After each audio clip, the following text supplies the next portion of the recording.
Merhaba arkadaşlar, videoma hoş geldiniz. Bugün sizler için çıtır çıtır el açması bir börek yaptım. Bu tarifi görmeniz lazım. Geniş bir yoğurma kabının içerisine 1 su bardağı su, 1 çay bardağı süt, 1 çay bardağı sıvı yağ ekliyorum. Ve ardından bir yumurtayı koyuyorum ve bir yumurtanın beyazını ekliyorum. Sarısını da üzeri için ayırıyorum. 1 yemek kaşığı şeker, 1 tatlı kaşığı da tuz ilave ediyorum ve bu karışımı bir güzel karıştırıyorum.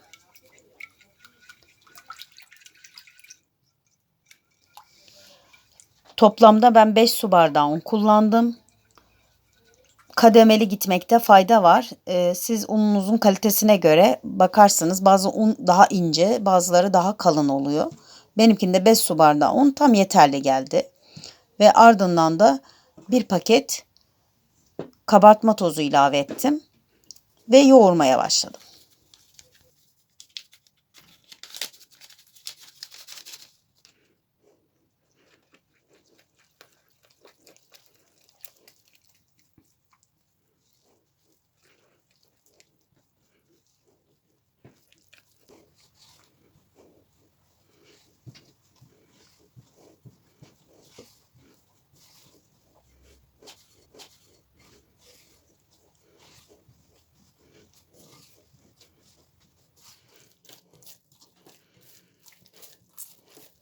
Elimi sıvı yağ ile yağladım. Biraz daha özleştirdim hamuru.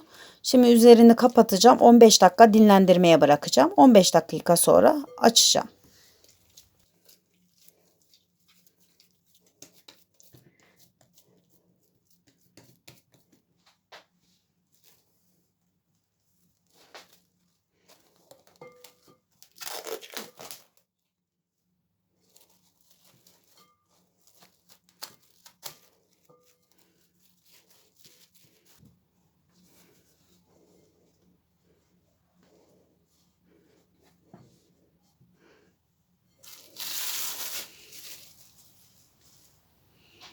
Hamurum dinlendi.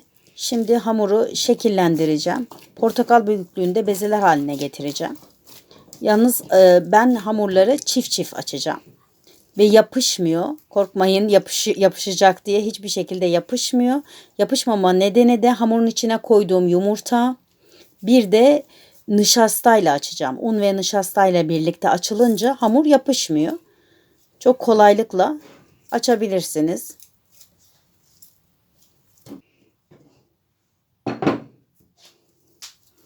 Bir su bardağı un, bir su bardağı da nişasta hazırladım. Nişasta mısır nişastası da olabilir, buğday nişastası da fark etmez. Bende mısır nişastası vardı. Ben mısır nişastası kullandım.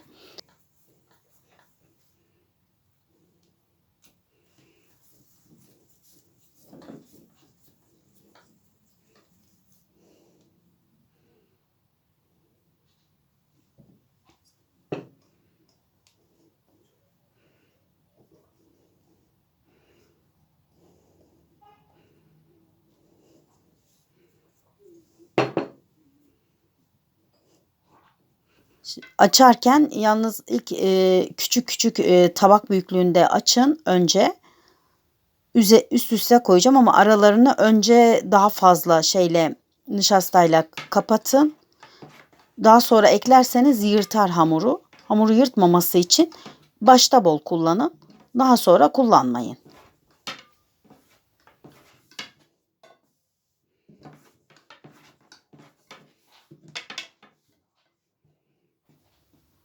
Bu şekilde tabak büyüklüğünde açıyorum ve arasına da bolca unu koyuyorum. İkisini üst üste parmak uçlarımla bastırıyorum ve bütün hamurların bitene kadar bu şekilde yapıyorum. Ondan sonra açmaya geçeceğim.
Hamurların hepsini bu şekilde şekillendirdim ve kenara koydum.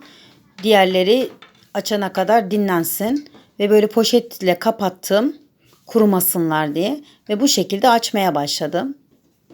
Gördüğünüz gibi çok rahat bir şekilde açılıyor ve de yapışma yok. Hiçbir şekilde yapışmıyor.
Ve istediğim büyüklüğe geldi. Bakın hiçbiri yapışmadı. Bu şekilde. Şimdi içerisine peynir ilave edeceğim. Ben peynirli yapıyorum. İsterseniz patatesli, isterseniz ıspanaklı, isterseniz kıymalı. O sizin tercihinize kalmış. Neyli severseniz o şekilde yapabilirsiniz. Ben peynirli yaptım.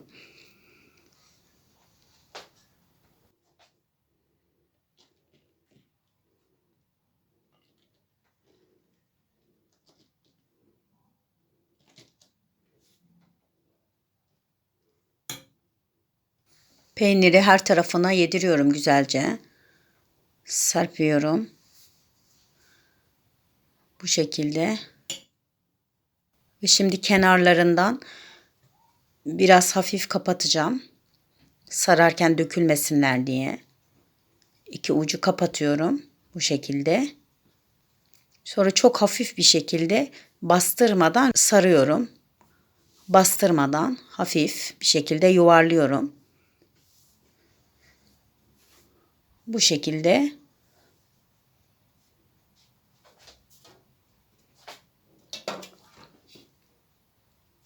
İsterseniz bu şekilde tek tek de yapabilirsiniz. İsterseniz tepsinin etrafını benim yaptığım gibi de sarabilirsiniz. Hamur açıp istediğim büyüklüğe geldikten sonra içerisine biraz fırçayla yağ gezdiriyorum. Ondan sonra iç harcını tekrar koyuyorum. Kenarlardan da hafifçe kapatıyorum ve rulo şeklinde sarıyorum. Bu şekilde işlem bitene kadar bu şekilde devam ediyorum.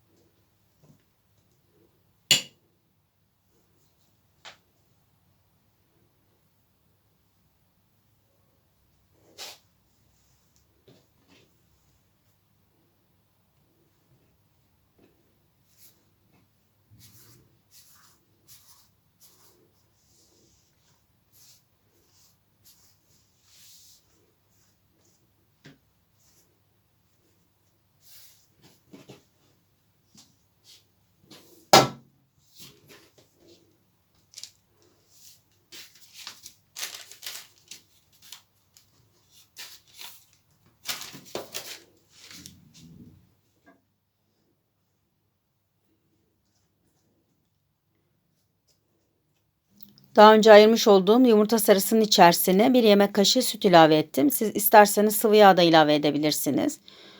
Fırça yardımıyla Hamurun her tarafına gelecek şekilde sürdüm.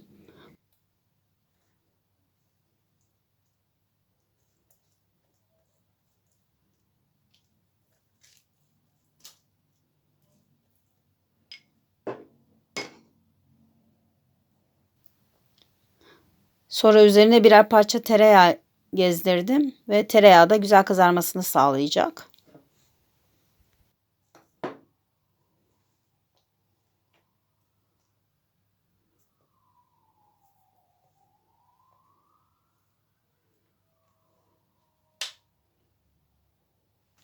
Önceden ısıttığım 180 dereceli fırında altı üstü kızarana kadar pişiriyorum. Evet, fırından çıktı. Tam istediğim gibi altı üstü nar gibi kızarmış. Çıtır çıtır. Çıtırtısını da duyuyorsunuz.